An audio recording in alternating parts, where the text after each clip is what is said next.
تو آج بات کرتے ہیں اس کہانی کی جو ہم سبھی کے وجود کی بنیاد ہے۔ اسلامک پرمپرا کے حساب سے یہ انسانیت کی سب سے پہلی داستاں ہے، ایک ایسی کہانی جس میں فرمان برداری بھی ہے، بغاوت بھی، لالچ بھی، اور آخر میں اللہ کی بے شمار رحمت کا ذکر بھی۔ چلیے آج اپنی جڑوں تک چلتے ہیں۔ اس پوری داستان کو بہتر طریقے سے سمجھنے کے لیے ہم اسے 5 حصوں میں دیکھیں گے، انسانیت کو بنانے کے منصوبے سے لے کر پہلی غلطی اور پھر اس غلطی سے ملے پہلے سبق تک۔ تو سوچئے، ایک ایسا وقت جب زمین پر انسانوں کا نام و نشان تک نہیں تھا۔ اس دور میں اللہ نے اپنے سبھی فرشتوں کو جمع کیا ایک بہت بڑے اعلان کے لیے۔ جب اللہ نے فرشتوں کے سامنے انسانیت کو بنانے کا یہ ارادہ ظاہر کیا تو ایک پل کے لیے جیسے پوری کائنات میں خاموشی چھا گئی۔ فرشتے حیران تھے، انہوں نے بڑے ادب سے سوال کیا کہ یا اللہ، کیا ایک ایسی مخلوق بنائی جائے گی جو زمین پر جا کر فساد پھیلائے گی، خون خرابہ کرے گی، جبکہ ہم تو ہر پل بس تیری ہی عبادت میں لگے رہتے ہیں؟ اور یہ ایک جواب، بس اس ایک جواب نے سارے سوالوں پر روک لگا دی۔ یہ صاف ہو گیا کہ یہ فیصلہ اس علم پر آدھارت ہے جو فرشتوں کی سمجھ سے کہیں بہت آگے تھا۔ اس کے بعد سب خاموش ہو گئے۔ تو اب آتا ہے وہ پل، وہ لمحہ جب پہلے انسان کو بنایا گیا، اور اسی ایک پل میں تمام آسمانی مخلوق کی وفاداری کا پہلا اور سب سے بڑا امتحان بھی لے لیا گیا۔ آدم کو بنانے کا جو پورا واقعہ ہے وہ اپنے آپ میں بہت دلچسپ ہے۔ دیکھیے، جب زمین نے منتیں کیں تو 3 فرشتے تو پگھل گئے، وہ خالی ہاتھ لوٹ آئے، لیکن فرشتہ عزرائیل نے اللہ کے حکم کو سب سے اوپر رکھا، اور کہتے ہیں کہ ان کی اسی اٹل فرمان برداری کی وجہ سے بعد میں انہیں روح قبض کرنے جیسی بڑی ذمہ داری سونپی گئی۔ اور سوچئے، جیسے ہی آدم کی آنکھوں میں زندگی کی پہلی روشنی آئی، ان کے منہ سے جو پہلا لفظ نکلا وہ تھا شکر کا، الحمدللہ۔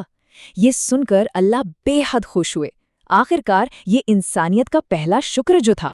اس کے بعد وہ گھڑی آئی جس نے ہمیشہ کے لیے سب کچھ بدل دیا۔ اللہ نے تمام فرشتوں کو حکم دیا کہ وہ آدم کو سجدہ کریں۔ سب نے حکم مانا سوائے ایک کے، عزازیل، جو فرشتوں کا سردار ہوا کرتا تھا۔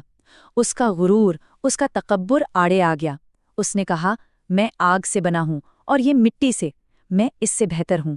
دیکھیے، آگ کی فطرت ہی اوپر اٹھنے کی ہوتی ہے اور مٹی کی نیچے رہنے کی۔ بس یہی سوچ اس کے دماغ میں بیٹھ گئی تھی، اور بس ایک انکار، ایک نافرمانی، اور اسی ایک پل نے عزازیل کو ہمیشہ ہمیشہ کے لیے ابلیس یعنی شیطان بنا دیا۔ لیکن جنت سے نکالے جانے کے بعد بھی اس کا غمند کم نہیں ہوا۔ اس نے اللہ سے قیامت کے دن تک کی مہلت مانگی اور ساتھ ہی انسانوں کو گمراہ کرنے کی طاقت بھی مانگی، جو اسے دے دی گئی۔ تو اب آدم جنت میں تو تھے، چاروں طرف نعمتیں تھیں، لیکن وہ اکیلے تھے۔ اس اکیلے پن کو دور کرنے اور ان کی زندگی کو مکمل کرنے کے لیے ان کا ایک ہمسفر بنایا گیا، اور اس طرح حوا کی پیدائش ہوئی۔ جب آدم کی آنکھ کھلی اور انہوں نے حوا کو اپنے پاس دیکھا تو کہتے ہیں کہ برسوں کا وہ اکیلا پن، وہ خالی پن ایک پل میں دور ہو گیا، انہیں اپنا ساتھی مل چکا تھا۔ اب جنت میں ان کی زندگی کیسی تھی؟ ہر طرف بس سکون ہی سکون تھا، ہر نعمت ان کے لیے تھی، پوری آزادی۔ لیکن ہاں، ایک لیکن تھا۔ اس ساری آزادی کے ساتھ ایک بہت سیدھی سادھی پر بہت ضروری پابندی بھی جڑی ہوئی تھی۔ یہ تھا وہ ایک حکم، ایک اکیلا امتحان جو آگے چل کر اس پوری کہانی کا رخ موڑنے والا تھا۔ تو ایک طرف جنت میں یہ سب ہو رہا تھا، اور دوسری طرف شیطان، جنت سے نکالا ہوا، جس کے دل میں بس ایک ہی آگ جل رہی تھی، انتقام کی۔ اس کا بس ایک ہی مقصد تھا، آدم اور حوا کو کسی بھی طرح اللہ کے راستے سے بھٹکانا۔ لیکن سوال یہ تھا کہ جب جنت کے دروازے اس کے لیے بند ہو چکے تھے تو وہ آخر اندر جائے گا کیسے؟ اپنا پلان کامیاب کرے گا کیسے؟ شیطان نے دیکھے بہت ہی شاطر طریقے سے اپنا راستہ بنایا۔ اس نے دوسری مخلوقات کی کمزوریوں کو پکڑا، جیسے مور جسے اپنی خوبصورتی سے بہت پیار تھا، اور سانپ، ان دونوں کو ہی ذریعہ بنا کر وہ آخرکار جنت میں گھس ہی گیا۔ سانپ کے منہ سے نکل کر اس نے اپنا جال پھینکنا شروع کیا۔ وہ سیدھا حوا کے پاس گیا اور جھوٹے آنسو بہاتے ہوئے، ہمدردی کا ناٹک کرتے ہوئے اللہ کی جھوٹی قسم کھا کر انہیں یقین دلایا کہ وہ تو بس ان کا بھلا چاہتا ہے۔ اور بس شیطان کا دھوکہ کام کر گیا۔ حوا نے اس پھل کو توڑ کر کھا لیا۔ پھر انہوں نے آدم کو وہ پھل پیش کیا اور آدم نے بھی اپنی ہمسفر پر پورا بھروسہ کرتے ہوئے بنا کوئی سوال کیے اسے کھا لیا۔ اور اس غلطی کا اثر فوراً ہوا۔ ایک ہی پل میں سب کچھ بدل گیا۔ ان کے جنتی لباس غائب ہو گئے، وہ آسمانی خوشبو جو ان سے آتی تھی وہ بھی چلی گئی، اور زندگی میں پہلی بار انہیں احساس ہوا شرم کا، پچھتاوے کا۔ جنت کا وہ سنہرا دور اب ختم ہو چکا تھا۔ تو اب کہانی کا آخری حصہ شروع ہوتا ہے، انسانیت کا نیا گھر، یعنی زمین، ایک ایسی جگہ جو امتحان کی بھی ہے اور معافی کی امید کی بھی۔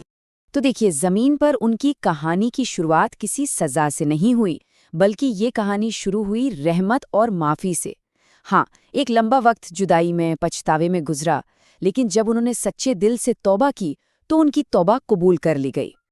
اور شاید یہی ہم سب کے لیے پہلا اور سب سے بڑا سبق ہے کہ انسان ہونے کے ناطے غلطی ہو سکتی ہے، لیکن جب بھی غلطی ہو تو اللہ کی طرف لوٹ آؤ، کیونکہ اس کی رحمت کا دروازہ ہمیشہ کھلا رہتا ہے۔ یہ امید کی بات ہے۔ تو سوچئے، اگر ہم سب کی کہانی کی شروعات ہی ایک غلطی اور پھر ایک دوسرے موقع سے ہوئی، تو یہ ہمارے اپنے سفر کے بارے میں کیا بتاتا ہے؟ شاید یہی کہ غلطیاں کرنا، گرنا، یہ سب سفر کا حصہ ہے، لیکن توبہ کر کے اٹھنا اور پھر سے ایک نئی شروعات کرنا، اس کی گنجائش ہمیشہ ہر پل موجود رہتی ہے۔